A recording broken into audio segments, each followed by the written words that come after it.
ये कहानी सिर्फ तफरीह के लिए नहीं है, बल्कि इसके पीछे एक अहम सबक छुपा हुआ है।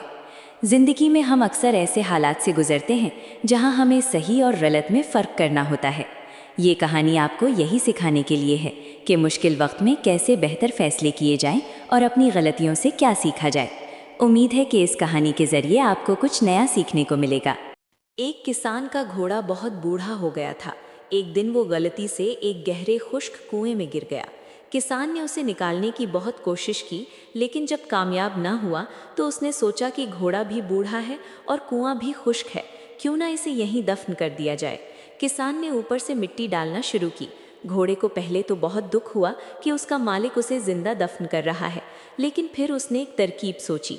जैसे ही मिट्टी उसकी पीठ पर गिरती, वो उसे झटक कर नीचे गिरा देता और उस मिट्टी के ऊपर खड़ा हो जाता। किसान मिट्टी डालता रहा और घोड़ा हर बार मिट्टी को सीढ़ी बनाकर ऊपर आता रहा। कुछ ही देर में कुआं भर गया और घोड़ा छलांग मारकर बाहर निकल आया। सबक: जिंदगी में आने वाली मुश्किलात को अपने ऊपर बोझ ना बनने दे, बल्कि उन्हें तरक्की का जीना बनाए।